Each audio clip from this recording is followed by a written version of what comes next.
Are you still awake? Very good, very good.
Welcome to the Riff Crew. I'm your host, Steve Mitchell, back for another big episode here on the Realm. And joining me, as always, is the man of the hour, Skull. How you doing, mate?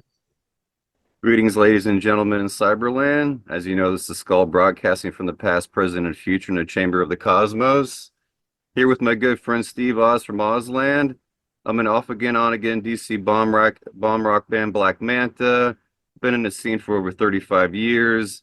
I also worked at the Smithsonian for 20 years, and I've incorporated my love and passion for history with my love and passion for music. So, as usual, really excited to be here. And we have a very special guest with us here today. It's a real honor to have with us again one of the godfathers of the fantasy genre. He's also a lyricist and member of Hawkwind and Blue Oyster Cult. He's also the creator of Elric and the Eternal Champion Multiverse. Mr. Michael Moorcock, good to have you again. Nice to be here, thanks. It's really good to see you. From Paris this time. We're all over the map. I'm in DC, you're in Paris, and Steve's in Melbourne, Australia. The wonders of modern science. That's right. So we were just chatting before the interview started. You're in Paris, like you've been going back there for a number of years. So how much of it has changed? It hasn't really, in our area, it hasn't changed at all, really, because we live in an area that's usually described as populaire, which means, I think it means working class, as it were. It's a big mixture of different kinds of people. There's a lot of Somali people, Chinese people, obviously a lot of Algerians. And just people like us, really. And we picked it because it was most like the areas that we've always liked to live in, which is a sort of a mixed area, with lots of different cultures and that sort of thing. And the person we had a person looking for us. This was years ago. We lived here for years, and she was very uncertain about the place altogether. She wasn't sure we'd like it at all, etc. And of course, we loved it. And really, it hasn't. We were afraid there was going to be a sort of a Bobo intrusion into the area, as often happens. I mean, it happened in Notting Hill, where I lived for many years, and it's now one of the most expensive parts of London to live in, and it used to be, my mother really was very upset that I lived there at all, and she thought I was going to get involved in race riots and, all kinds of trouble. And it was actually a very nice place to bring up the kids too. And this is a similar area. It's fundamentally pretty peaceful, and people are friendly, helpful, and so we like it. But we don't really venture much into the kind of well-known bits of Paris, like the museum areas and the Place de la Concorde and all of that sort of stuff. So we don't really see much of a change, except when we do occasionally go to a restaurant. The restaurants have all gone to hell because they're catering for American tastes. So everything's got too sweet and too, and also cynical in many cases. So the old restaurants that we used to go to, we can't go to anymore. But there are new ones open up, and in this area again, you've got all different kinds of food, and so we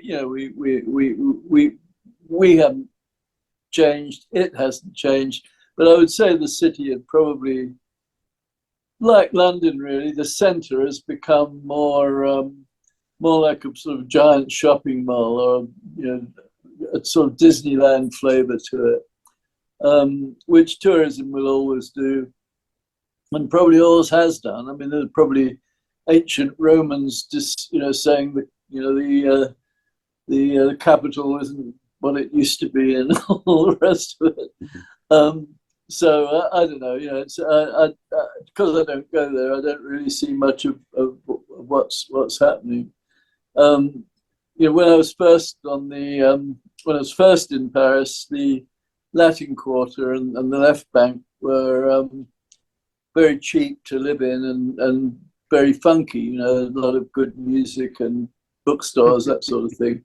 But since then, I don't know, Shakespeare and Co., which didn't used to be called that. They pinched the name from another bookstore, from a more famous bookstore. It used to be called the Mistral, and that now, if you go in there, there's a row of tourists lined up with their books, and they've got a rubber stamp now which says bought from Shakespeare and Company. And so people line up, and it's very hard to stop them actually stamping bought from Shakespeare and Company into it. Although I must say, I read my first modern science fiction book there and bought it there. I used to busk outside with an American friend, and when we you know, the guy who ran the store then, his daughter runs it now. And she's very nice, I must say. But when he let us busk outside, because he knew that we'd just go inside and buy books from him as soon as we got enough money to do it. So he was perfectly happy to let us stay there. Anyway, that's Paris as it is now. Well, I wanted to say it's great to have you again in a segment that we're calling the Eternal Tales of Michael Moorcock. Well, I hope they are eternal. I doubt it very much, though. I'm beginning to to pick out my coffin. So, it's Not getting yet. a bit close. Not yet. quite, no. Well, I wanted to also, just to some of the fans out there, just wanted to introduce you. You know, you're one of my literary heroes. You're one of the grandmasters of the fantasy genre. You've been here since the very beginning of, you know, the creation of the genre. You've also influenced an entire generation of fantasy writers and filmmakers, comic books, role-playing games for over 60 years. But you're also a huge fan of music, so it's cool to talk to you about music. And you're really a journeyman. You know, you're really you're like a Renaissance man, a neo-Renaissance man. It's great to talk to you about all perhaps kinds of more of a pop culture man, really. I think. Sure. Well, that in this day and age, in the 21st century, we're all in kind of neo-Renaissance men in that way. But yeah. I wanted to talk to you about if you have any updates currently on your Spirits Burning album. No, not that, well, I mean, yes, but I don't know when it's actually supposed to be coming out. There's another one due. There's a final Alien Heat, not Alien, I mean, but that series. Yeah, this is there's a final. There's a second one. Part 2 of that one is coming out. Yeah, that's the end of the sequence. The End of All Songs, Part 1. Yeah, so it's End of All Songs Part 2, and that should be the end of it. Which it's taken quite a long time to get there, but I think it's been worth it too. You know, I didn't initiate it, so I'm essentially, you know, just part of a project which I suppose Albert really was the person to get it, and Don Falcone, or Don Falcone, as we like to call him, although that really isn't his name. But those two, yeah, they've really done a great job, and I'm looking forward to the last one. I'm supposed to be doing some work with Alan Davey on a record, Right. Mm-hmm. where we're supposed to be doing. I'm supposed to be singing some Robert Calvert songs, and as well as some of my own, just redoing them. But so far, I haven't been given a date for that. So it'll probably happen now when I get back to Texas in November. So is that Sorry, all going to be new material, or? No, it's going to be all old material actually. I've always liked Robert's songs, and so I'm very happy to sing some of them. And as far as I know, that Alan wanted me to sing another version of Dodgem Dude, which is, I think, probably my first single. Or it might be the other one that was on the other side, which I can't remember. Star Cruiser, which was on the other side of the single. But I know he wants me to do one of those, if not both of those. He wants me to do The Green Fly and the Rose, which is a Calvert song, very nice, beautiful Calvert song. But I'm not sure what else I'm going to be doing. I've just actually finished my final novel. It's the last novel I'm ever going to write, so I'm very pleased with it. I mean, I'm not going to stop writing, but I'm going to stop embarking on long trilogies, which I think is unrealistic to start another trilogy at my age. It could become not a trilogy. Although I quite like the idea of doing volumes 1 and 2, and then that's it. There's no further. You have to guess what the last volume's about. Yeah. Well, did you want to elaborate on that? I know you said you were working. I used to say that resolving a non-linear story in particular, I mean, it's true also of a linear story, but it's even more difficult with a linear story. It was like trying to tune a guitar with about 100 strings. You had to bring the whole thing into tune and then bring the resolution. Analogy. Yeah, well, it felt like that, so I wasn't making any claims for this after I finished the first draft, but I finished the second draft, I think the beginning of this week. Yeah, it was about a week ago, just under a week ago, and it's what I'd hoped to do, but I couldn't be sure I'd managed to do it. I just didn't know if I'd pulled it off or not. It's a bit like going into a recording studio and you feel good, that you've got everything done, but you never really know until you hear the playback, so this was the playback for me. And I'm pretty sure, I'm hesitant to make any big claims, but I'm pretty sure I brought everything in and brought a resolution, which is a story that's both about my own life, a fictitious real life, and a fantasy real life. So there's essentially three major elements in the thing, but with a lot of other stories running in within those stories.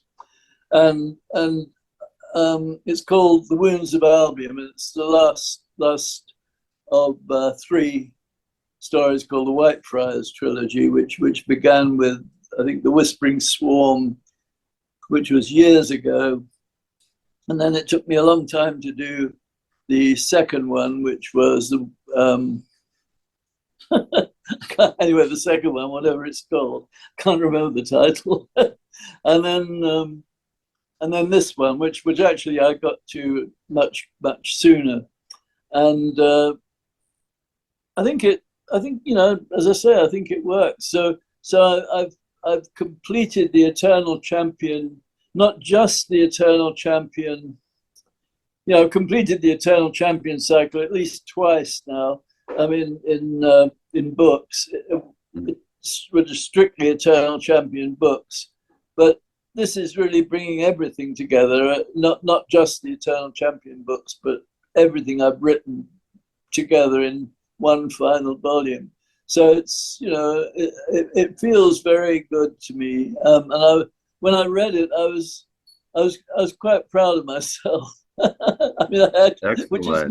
not always how I feel. I mean, by a long shot, but I actually did feel good this time. You know, it just, and again, I could be wrong. It's fingers crossed, really, to you know, to Well, that's amazing just to, hoping. you know, because you've been writing and creating for, you know, 60 plus years, to be able to accentuate that, you know, to put a finality on it, to wrap it all up, if you will. Yeah, And you said it's biographical, so to wrap that all up, yeah, that must feel very, you know, satisfying.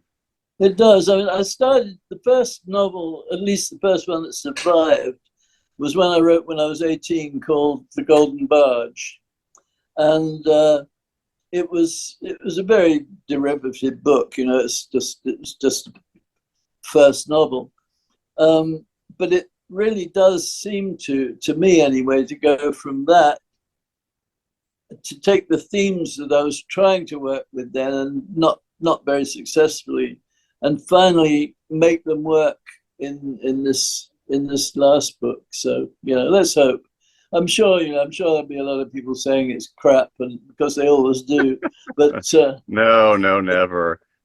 But so oh well, they do. Yes, they do. well, there's a thread throughout. It sounds to me like, and that's kind of you know, as a creative person, that's kind of a Herculean task to take all these threads and to tie them all together. So that's pretty amazing. I'm really looking forward to reading the Well, book. well. I hope it works for you anyway. Um, I've got that. They've just brought out. I don't know. I thought I had some copies of it about somewhere, but they just. Oh yeah. Excuse me. Mm.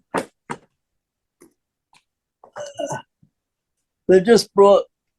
I don't know if you can see it. Yeah, yeah. There it is. It's a new version of the Multiverse comic, which Mm. DC did about 25 years ago. Mm. And this is by Titan, and it's a hardback, and they've also improved the color an awful lot, which I'm very pleased with. I'm trying to find a bit of Mhm. a nice color page here. Um, yeah, here's one. It's Walter Simonson is the artist, Oh, and he's really done a superb job. He excellent. always had. I mean, this is probably his best piece of work ever. He thought it was at the time. And excuse me, I've got another one here. And this is the second volume, and it has a tremendous. Well, this has an ending too, where the balance is once again restored. Sure. But I can't. I don't know. I won't bore you by just sitting here flicking through pages. But it's in there somewhere. It's a beautiful final. Well, the really impressive thing is, like, when you're dealing with multiverses, which is one of the terms that you know, coined early on, and tying it up in your latest work. That's like I said, that's very impressive, and it's something really exciting.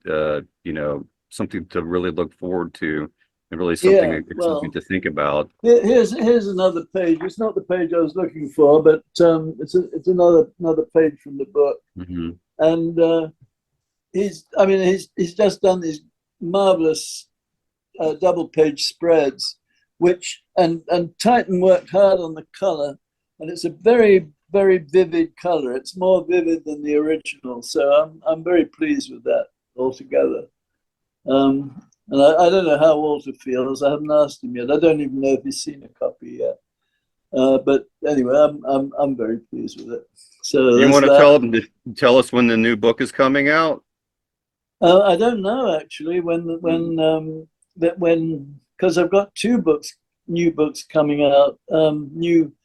There's the one I just finished, which will be out next year sometime, and you know the publishers will decide. You know, they haven't slotted it into any of their slots, whatever it is they have yet. But I've got another book called The Albino's Secret, which is not an Elric book, but it is an Elric book, but it's not an Elric book. It's an Elric book that is set in 1933 or 4, when the Nazis had just taken over in Germany. And but this is most partly, well, a lot of it, probably most of it, is set in Romania or near Romania, sort of a little kingdom which is obviously what's left of Melniboné, if you like. It's this ancient family that's been running for all this time, and there's an Elric character in that who is and I've written that with a guy called Marc Hodder, who's a very good writer himself, written some good stuff, and we're doing another one now. Well, he is actually. I'm just leaning back and saying, "Get on with it, Hodder. Do this, do that." Very, very nice. As he knows, he does the grunt work, and I sit there doing the thinking. And You're waving your wand. Yes, right. That's right. Now retired. Anyway, Mark's doing another one now, which will be set during the time of the Russian Revolution, and again with the Elric character in it, and a character that's in the comic, as well as a book that came out again about 20 odd years ago called The Metatemporal Detective, which was done by it was a new publisher at the time, and they didn't last very long, so they didn't have a particularly good distribution. So the book never saw a lot of bookstores. So a lot of people in bookstores never saw a lot of the book. But it's a book I've always been happy with. It's about a guy, essentially the metatemporal detective is a detective who goes from one time period to another, solving usually cases that are to do with moments in history. Like one of his first cases is the death of Hitler's girlfriend, Ava Braun. Ava Braun, and she died in mysterious circumstances. So he goes to investigate that death and to find out, who done it. I can't remember who did actually do it, but anyway, he did.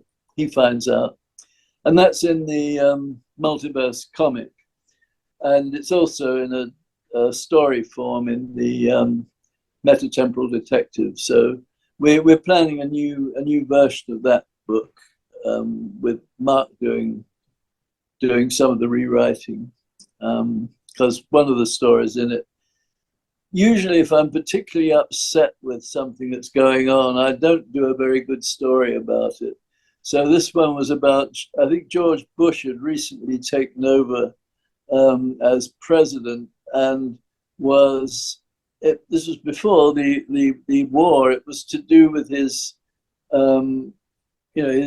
his connection with the oil industry.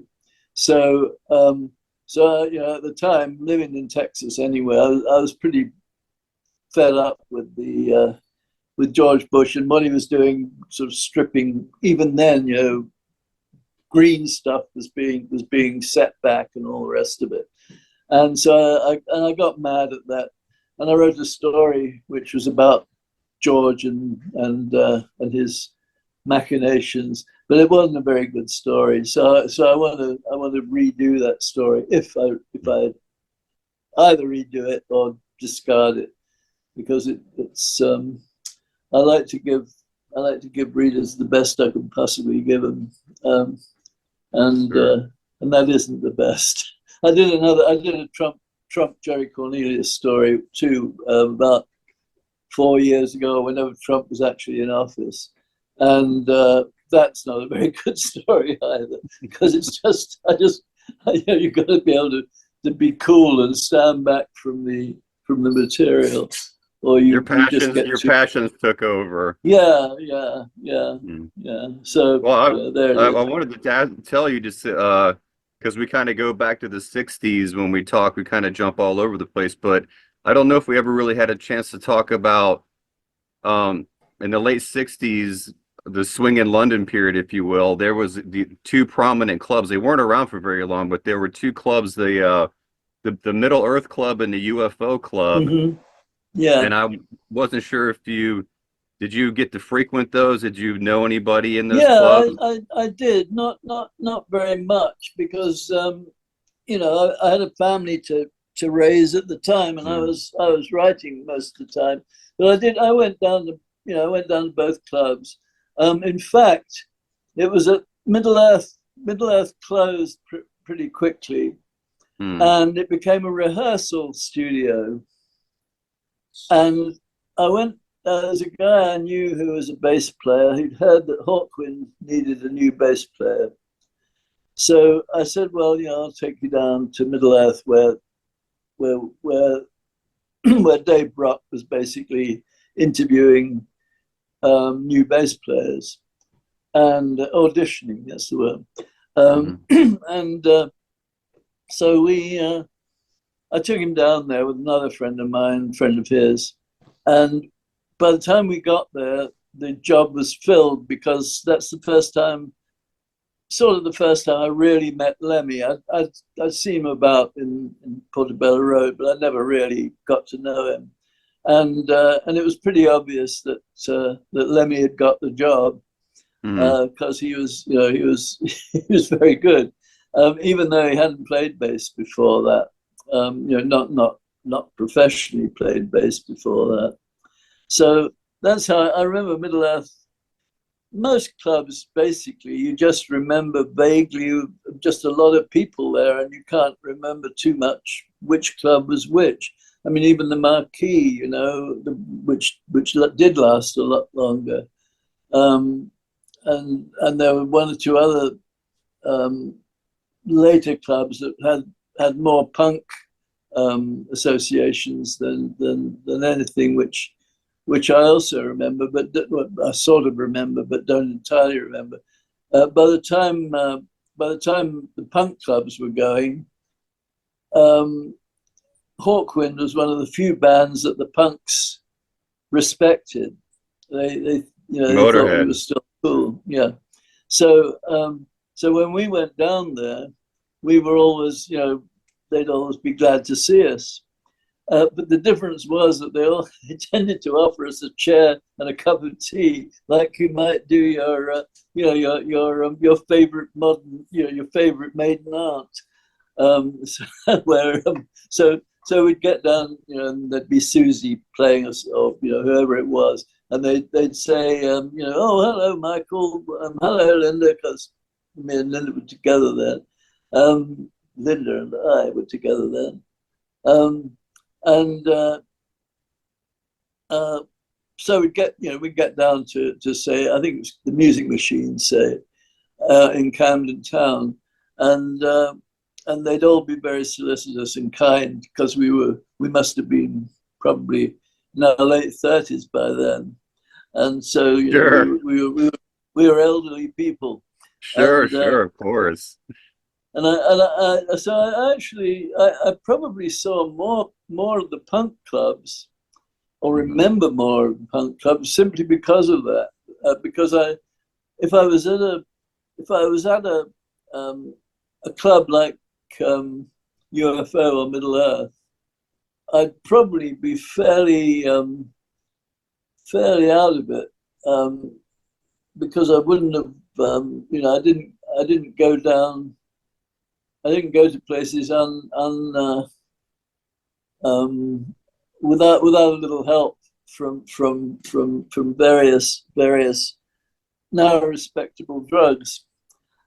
So so so I don't remember an awful lot of where I Right. was or what I was doing. I mean, it's also true of being on stage. I mean, I remember once all I'd had was a whole bunch of Valium because I don't know why I had it. Oh, I know why I had it. It's because another band member was was going off his head, and I'd been trying to help him. And instead of, well, I was helping him, but I was also going off my head myself, because it was a bit of a strain keeping him sane.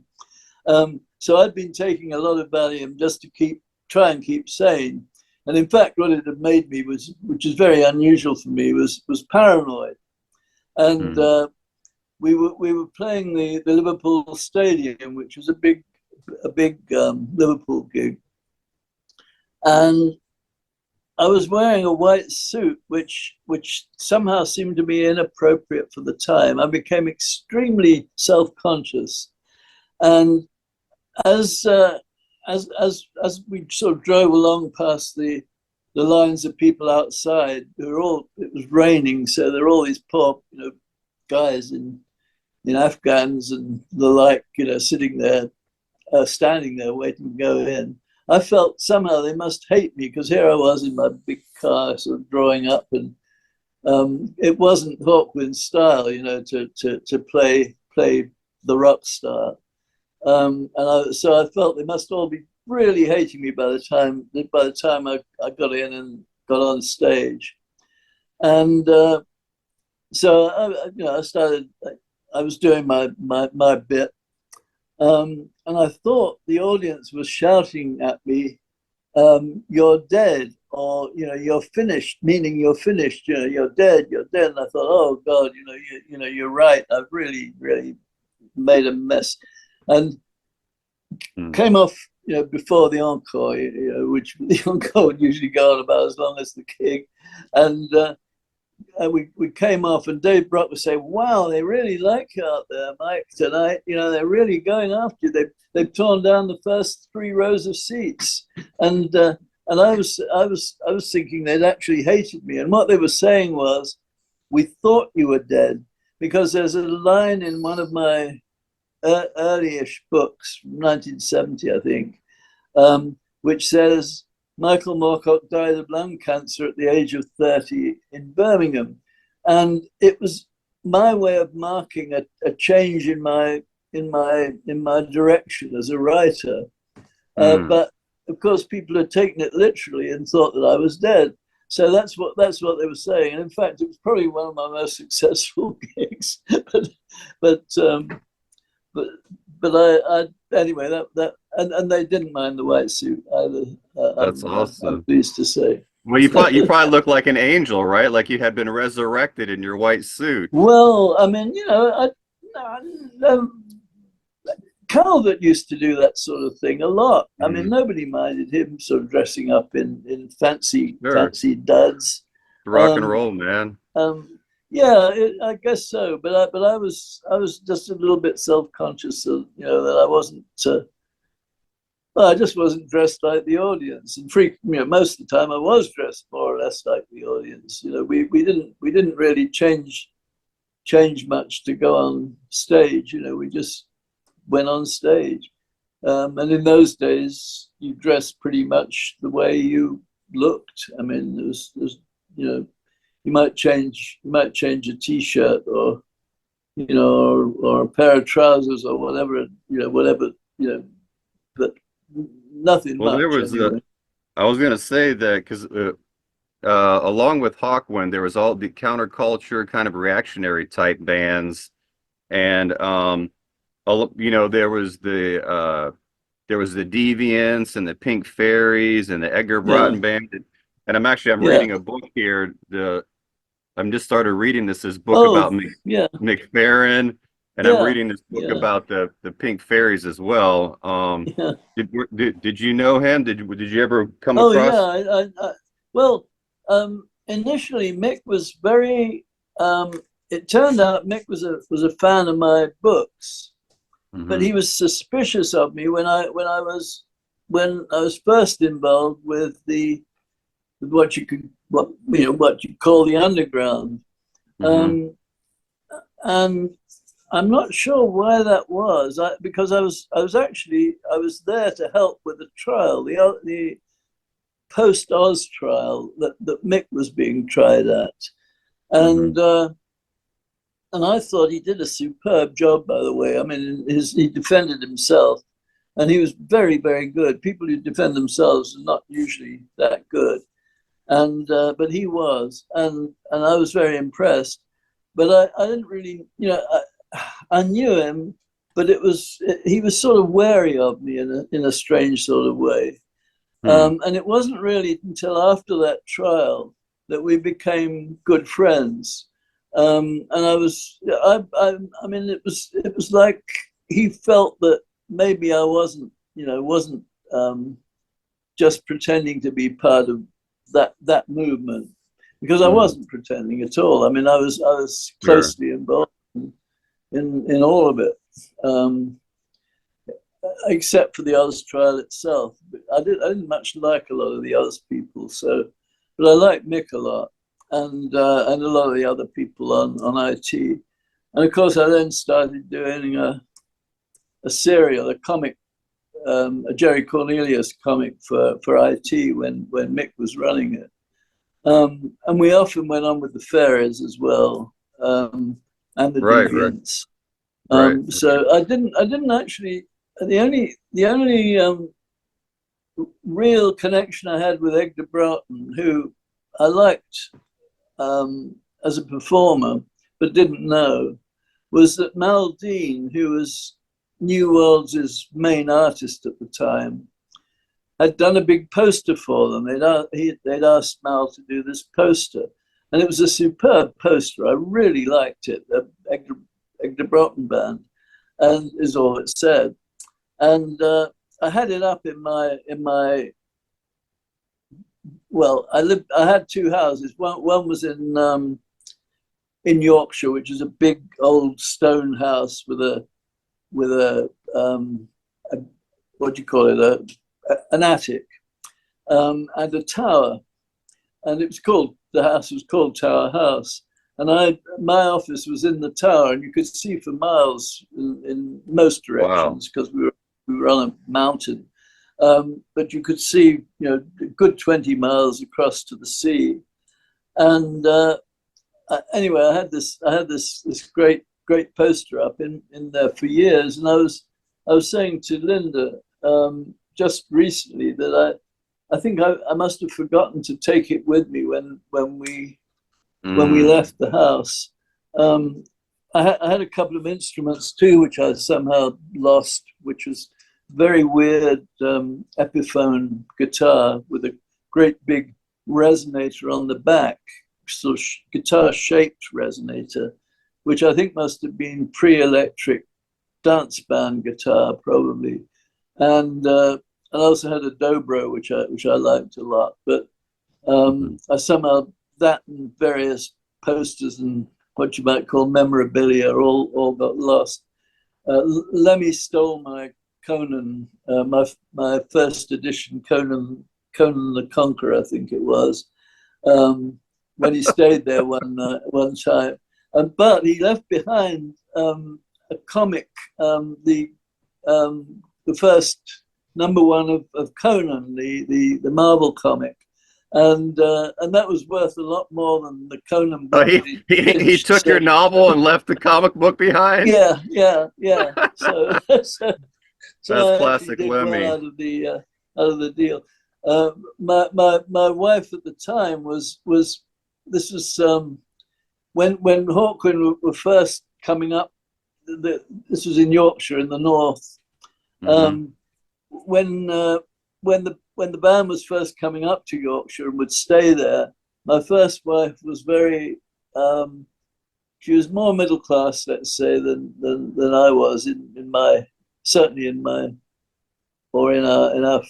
various friends, and so she was a bit nervous about Hawkwind. What this bunch of ruffians would do. Bohemians. And and Lemmy in particular, had a reputation, as he's always had. And when she got up, they came to stay, and then had a meal, and everybody went to bed. And when in the morning, when she got up, Lemmy had already made the tea for everybody, sort of started making breakfast, and then was laying the fires in the, because it was a very cold house. We had fire, open fires, and was making fires in the grates, and as he's done with many women in his time, he completely won her over. So, Right. So Seduced her, if you will. well, yes, yeah. I mean, the same thing happened with Linda. Linda was she was she knew Lemmy by reputation, but she hadn't met him at this gig we were going to, and I said I didn't say anything to her. I didn't say, "Oh, you really like him" or anything like that, because for one thing, I wouldn't have convinced her. She's rarely convinced by me saying things like that, and another, there wasn't any point. And so we got to it was Hammersmithodian, and I think we were doing some kind of get together gig. Lemmy was already running Motorhead, and but we were doing an old time's sake kind of thing with other reunion ex-band type members. thing. Sorry, reunion yeah, type exactly. thing. Yeah. And so the first thing that happened was that Lemmy sort of, when he met her, he clicked his heels and kissed her hand, and then started telling some of the best jokes anybody had ever heard, and so he totally won her over. The next thing is, she is backstage with Lemmy trying to stop his nose bleeding because he was so nervous about going on that he'd become, I don't know, his nose had started bleeding. I don't think it was from any other reason, but his nervousness. And he was saying to her, "Do you think they'll like me? You think it'll be all right?" Because it'd been a long time since he'd been on with Hawkwind. And she was reassuring him, and stuffing Kleenex up his nose, and sort of getting him ready to go on. And of course, he was great when he did go on. Right. He was natural. It was absolutely stupid kicking him out of the band, although it did him a lot of good. In that Motorhead became a very good, band in their own right. Well, But I wanted anyway, to ask. I wanted to ask you. I mean, is there any existing tapes? I mean, outside of Hawkwind, is there any unreleased material or jams with you and Lemmy out there somewhere? oh, there might be. Yeah, I don't know, because I don't have anything to do. I didn't like Lemmy getting fired, and I didn't like Nick Turner getting fired. And when that happened, I made up my mind quietly that I wouldn't carry on with the band. And I did a couple of gigs again at the Hammersmithodian, which I quietly told myself were going to be the last gigs I'd do. I didn't want to make any fuss. I didn't want to do any of that crap stuff. So I just did those two gigs, and those are the last gigs I ever did. And I haven't really had anything to do with Dave. I did one return gig on the phone at when I was in Texas, because Nick was doing it to another reunion gig, and Nick was going on and asked me if I'd do it. So I said I would. So I did my bit on the phone with two phones. I had one phone in which I could hear the band, and the other phone in which I was speaking. Right. Apparently, it worked very well. I just did a Sonic Attack, version of Sonic Attack. Sure, I think that was all I did. Awesome. But it worked. But I was doing this at full blast. I was shouting it. And all right, you build up to a shout, and the cats were in the room and couldn't hear the other phone where the band's going, and but I could. So the cats are looking at me as if I'd gone completely crazy, because all they can see is me alone in this room in Texas, raving into the phone. It was quite a funny moment for me. I mean, not for anybody Right. else really. But that was the last time I ever did a gig, and I haven't spoken to Dave since. I get on with, well, I got on with all the other members of the band, still do very much. But of course, they're beginning to die out now themselves. But I don't know. Dave's probably got tapes, but Dave isn't one to give credit either when he puts a tape together. So there's a tendency for him, as it were, to forget who was actually on the tape, because if he did that, he'd have to start paying royalties, and Dave's rather well known for not wanting Yeah, to. of course. Of course, yeah. Well, So yeah, anyway, yeah, that I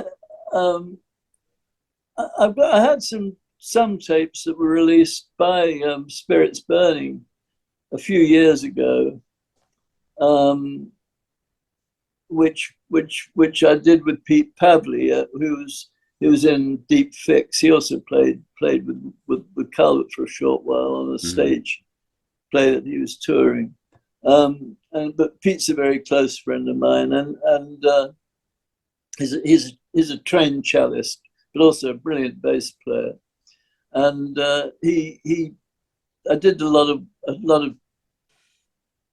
of rehearsal tapes and you know, that sort of thing, demo tapes with Pete, but we never really did much with them. And eventually Spirits Burning put them out as a, you know, just as a record of I think it's called something like rehearsals and demos, you know. But otherwise, I'm not. I know Pete's got a bunch of stuff, but I didn't tend to keep stuff much. This is all Deep Fix stuff. It's my own band, and you know, I know that the Deep Fix stuff, some of it could do with another version being done, but it's pretty rough at the time.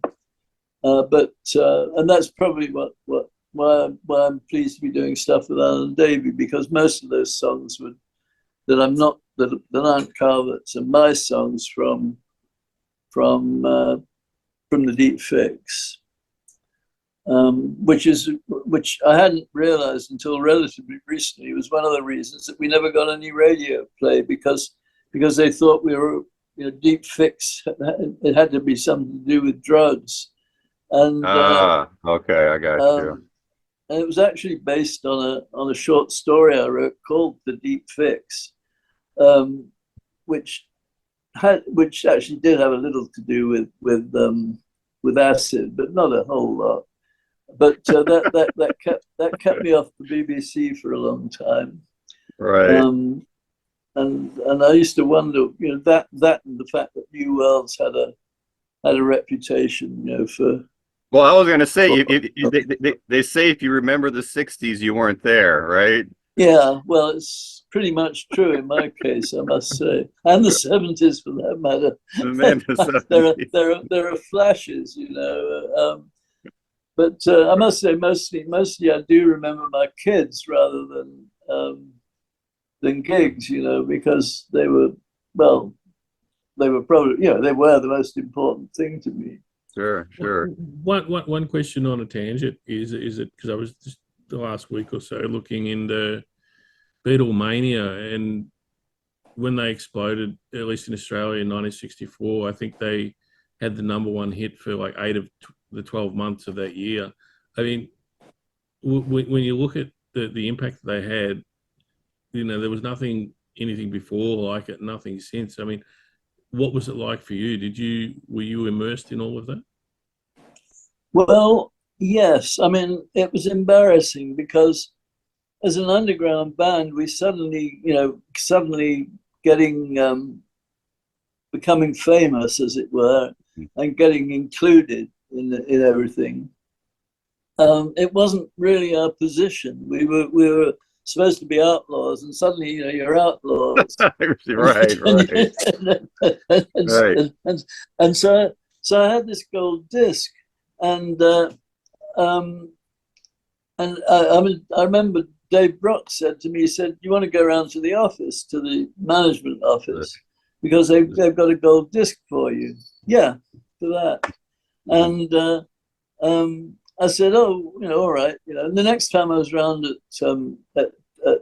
the office, I said to Doug, I said, I gather, I was a bit embarrassed by the whole thing. I didn't really want to ask, but I said, I gather there's a gold disc here for me that Dave said to pick up. And he said, "Oh," and he looks at his partner, and they both go, "Gold disc? Not sure. Don't know. It's a bit like Monty Python, the two of them." And I thought, well, and so I'm saying, "All right, doesn't matter. It doesn't matter. I was just asking." Anyway, I finally got this thing and realized how much it represented in terms of money that I hadn't received because I just hadn't thought of it in those terms. And I never was in the band for money. None of us were, really. We didn't start that way. You still so have it was it? a bit. I have it. Yes, I've got it. I've got it in a corner where you can't easily see it in my office because I was going to give it to my mother, but well, my mother died anyway, so I never actually got around to giving it to her. But I thought she I thought, what do you do with gold discs? Oh, I know, you give them to your mum. And but in this case, I never. That's an amazing artifact to have, though. Well, she tended to lose things anyway, or get them stolen. She had a big portrait of me, and done by a well-known artist, and she put it in the common hall of the flats where she lived, and of course it was nicked. So there was a tendency for me to think twice before giving her anything, just in case that happened, so yeah, I guess it is. It is a nice thing to have. I mean, there aren't many novelists who have who also have gold discs. No, that is a true statement for sure. Yeah, yeah. Well, one thing I was going to ask you, someone mentioned that you were friends or acquaintances with Marc Bolan from T-Rex. Well, I knew Marc, Mm-hmm. but I didn't like him. Mm-hmm. So, and he did a book of poetry called Stormbringer, which of course was the name of my novel. Right. And I'd really got sick of people ripping this title off because there'd been other people done the same thing. There'd been at least two other bands that had taken it from titles of their albums. Deep Purple. Yeah, that's right. Yeah, and all Marc had done was take bits of the novel and sort of break it up into a kind of poetic form without actually changing anything. Mm-hmm. The other thing was that I was friends with Steve Took, who was Marc's original partner in T-Rex, Mm-hmm. and Marc dropped Steve. Now, I could understand why he would drop Steve, because Steve was, if you had ambitions in the rock and roll world, because Steve was very unworldly and not, and he didn't care much about that sort of thing. So I would tend to avoid Marc, and he was making all kinds of efforts to contact me. Well, yeah, here's the T-Rex album. Yeah. Is that with Steve on it? No, this is Electric Warrior. This is when he changed his sound. Yeah. Yeah. Anyway, So by this time he had a big white Rolls Royce, you know, which he really did like being a pop The star. rock star. And yeah, and I was he'd write to me, or mutual friends, he'd say, he'd ask me to get in touch and all that sort of thing, and I just ignored it. I mean, I really didn't want anything to do with him. And one day I was riding along Ladbroke Grove on my bike, my big stand-up Raleigh policeman's bike, they were called. They were bobby bikes, as it were. And I heard this voice behind me shouting, "Michael, Michael!" And I thought, oh fuck, you know, and I just kept riding, you know, pedaling along. And then this behind me, you know, I could see in my, as it were, wing mirror, this white Rolls Royce sort of cruising up behind me, and out of it was Marc calling after me. And so I mounted the pavement on my bike so that the car couldn't follow me, and I just, you know, rode off. But that was the last time I saw him. And then, of course, he was killed, and I felt slightly guilty for being mean to him. But I was actually talking to Eric. I went. I used to travel on ships, Russian ships, back and forth between England and New York, and so I'd be. It was about a 10-day. It was a longer stretch than the liners, because they were relatively small ships, and I mean, they were perfectly comfortable, nice ships, but they were small, and so it was 10 days when I'd had no news at all really on the ship, and I got into New York, and was staying at the Gramercy Park, where I always stayed in those days. And Eric came to see me, and we're just chatting. Eric, who is, for the audience Eric Bloom, sorry, Eric Bloom of okay. Blue Oyster Cult. Okay. And we're just sitting there, in the room, sort of talking about this and that. And I start bad mouthing Marc, and there's this pause. And Eric then says, he says, "I suppose you know he was killed such and such a day," and I felt pretty bad at that point, because I just didn't want anything to do with him. I didn't really, I didn't dislike him strongly, but he really was. He really did have that ambition to be a pop star, which as I said, the minute that that Hawkwind got a number one, 3 of the band left. I mean, it was because they were ashamed of themselves. They didn't want to be they didn't want to be rock stars, Well, I'm sure one went to Canada. Sorry. I was going to say, if Marc No, Bolan had that, I'm sure you would have reconciled. Well, we might have done. I'm not sure. No, I'm not sure. Nah. Time heals all wounds, as they say. Well, no, I don't fall out with many people. I don't dislike that many people. But at the time, I was pretty pissed off with Marc for dropping Tookie. Although since then I've begun to sort of understand a little bit why he would have had to have done that. But he was such a sweet guy, Tookie, that it just seemed a bad thing to do to me. It's the same reason I split with Dave. I mean, it's not that I don't have big bust ups. I just ride away on my Gents Royal Albert policeman's bike and into the sunset, as it were, and just don't have anything to do with them after that. I don't publicly speak ill of people generally. Sure. Although these days I've become a bit more loquacious than I used to be on that subject. But there weren't many people I disliked in the music business, or indeed amongst writers. There's just one writer who has since died, and so I can't speak ill of him either. Bastard. And you know, I didn't like what the guy who's Adam and the Ants, and I hated Malcolm McLaren, but that was it Malcolm? Is it not Malcolm McLaren? Malcolm, the guy who managed the Sex Pistols. That's right, Malcolm McLaren. Is it Malcolm McLaren? Yeah. Yeah. I didn't like him, so which is evident if you read my version of the Great Rock and Roll Swindle, because I wrote that to offset Malcolm's version of the story. I preferred the band's version of the story, as it were.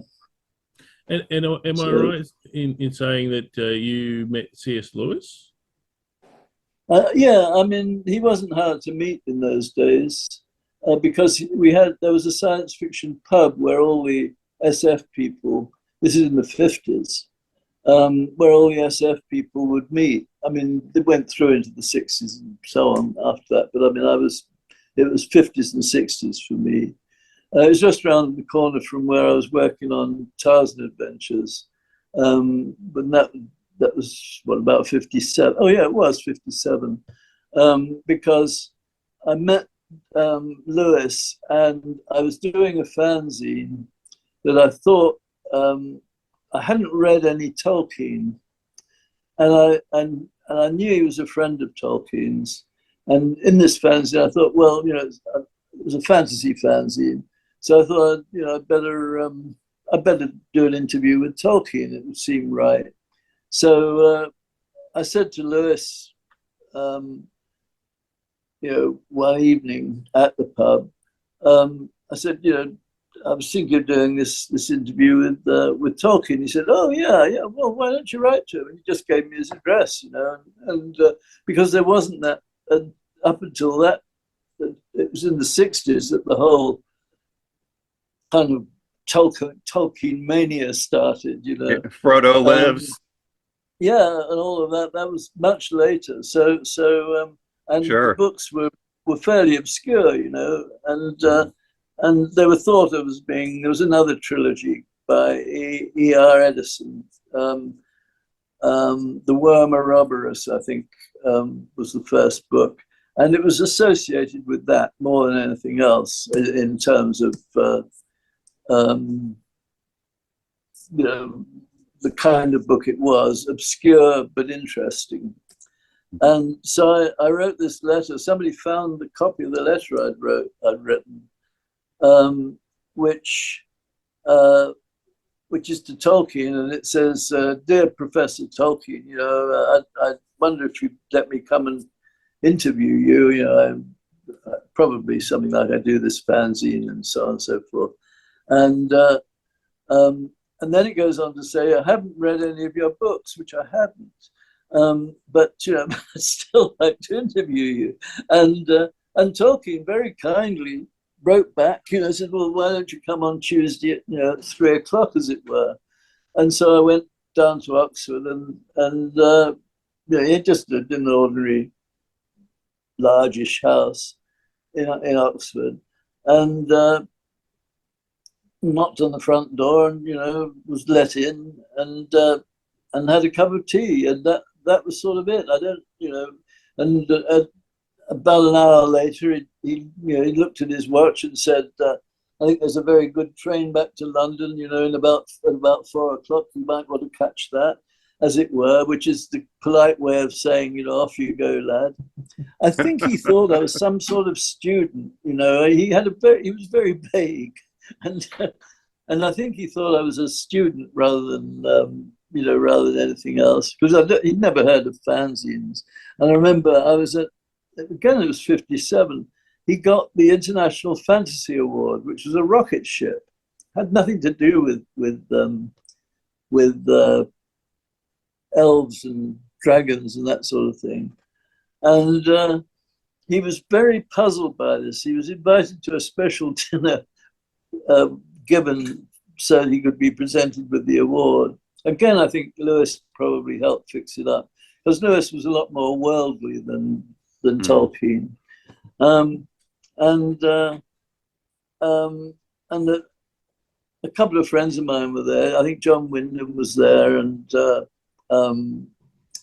the editor of the magazine that first published the Elric stories, Ted Carnell.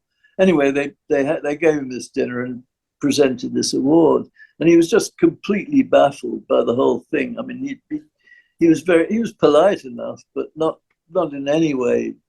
You know, he was completely enclosed in an academic world.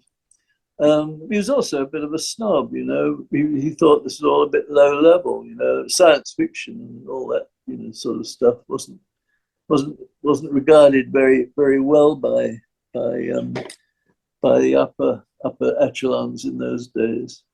Right. That's why the book never had a paperback in America for so long, because he just despised paperback publishing. He thought it was, you know, put the book going into paperback was, you know, as good as you know, falling into the gutter. He was really old school, huh? Well, he really was, and I mean, he wasn't rude, but he was very haughty about that sort of thing. Yeah, kind of old school mentality. Yeah, very much so. Yeah. So, you know, that wasn't a lot to my, you know, when you say meeting Lewis, I drank in the same pub as Lewis with a lot of other people. It wasn't like I'd had a special meeting with him. I'd never read his books. I mean, I'd started to read his books, but I didn't like him much. So I didn't know him really as a writer. I just knew him as another bloke in the pub. Sure. Because there are only about what 30 of us at the outside, regular writers and fans of science fiction who go to the pub on I think it's Thursday nights. Well, I just wanted to say it's always a joy talking to you. I know we're coming up against the Linda clock here, and Yes. There's a train. I just wanted to, if you have any last words for your fans out there, and you want to mention that you're saying it's the last book that you believe that you'll ever publish. This is going to be the novel. one. Yeah, I don't think it's the last book, and I will be doing collaborations with Marc. But okay. And there will be collections of short stories and that sort of thing. Oh, but sure. It's the last sort of major undertaking that I think I'll be doing. It's the end of, you know, it's a 3-book book, as it were, a book in 3 parts, and this is the 3rd part, the last part, and I think probably the best part, you know. And, it's the multiverse. It's the multiverse contained in book form. Oh yes, and it talks about the multiverse, and personally, as if I'm, as it were, which I feel I am, part of that multiverse, and it's very, very strange feeling to be mixed up in fiction like that. But I think I've kept the two apart for you know, for most of my life. I haven't got too crazy, but. I think, as I say, you know, as I said to you, I think I've pulled it off, and I hope readers will think so too. Well, yeah. I mean, do you have any last words for your fans out there, and you want to give the title of the book? Oh, the title of the book is The Wounds of Albion, and there's another Elric sort of book called The Albino's Secret, which I've done with Mark Hodder, and then there are these multiverse in the multiverse books. I'm sort of holding it.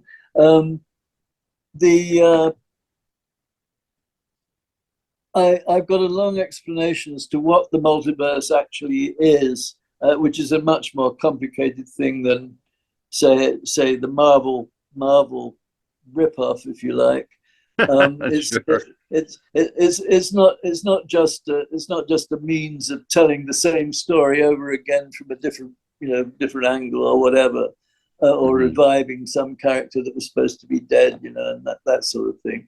This actually does explain how I came to conceive of the multiverse and how I sort of made it a more sophisticated theory over time. So that's in the book as well, in the multiverse comic. Awesome. And the comic also contains an awful lot. I mean, I've always tended to write some of my most serious stuff in comics, or put it into a rock and roll song, or in fact, to put something very serious into a medium that isn't generally regarded as all that serious. I mean, we know different, but the world thinks otherwise. So I don't know. I hope people will like it. I'll know soon enough, because I'll get the royalty statement. Well, it's always a joy to have you, and thank you for Linda for setting this up. And I just have one last thing to say, and that's, I wanted to end this show by saying I dedicate this show to all of my old friends at RPG Central, the Knights of the Prime Material Plane, Dreaming City Fellowship, and my little sister Lisa. So remember, look to the stars, carry that torch of enlightenment, and strive to be a disciple of rock and roll in the Brotherhood of Orpheus. Peace. Right on. Yep. Peace. Rock and roll.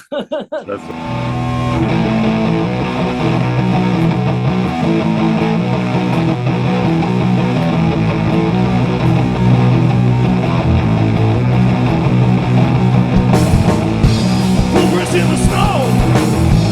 Tell me where you go. Eyes are moving fast. There's a storm within. Will you face the sun and dance? Will you honor the ancient way? Or leave it all to chance? When you walk this land,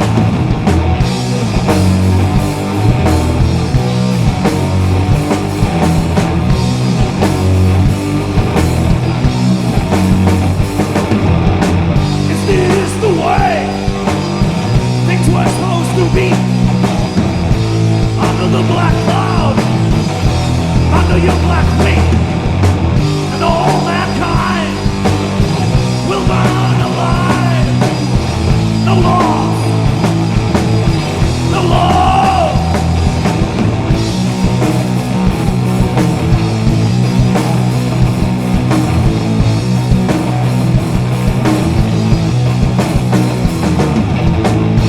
Across the great plain, I could see the black rain, turning them inside out, trying to break. Under down the mountain, a warning to all, but they didn't listen, so I killed them all.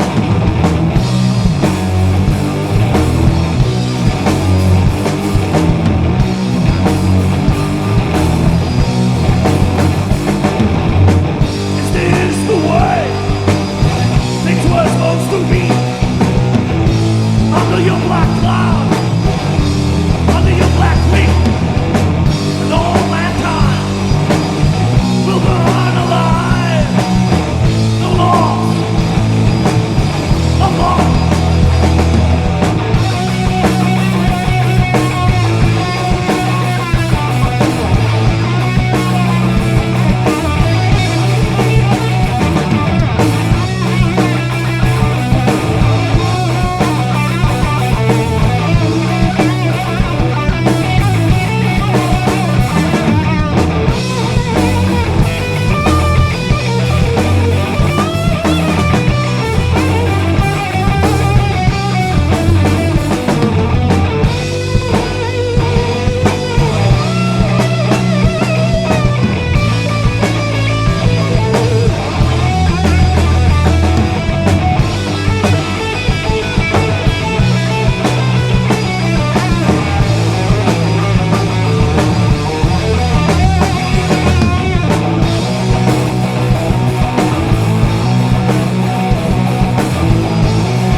Nothing remained the same.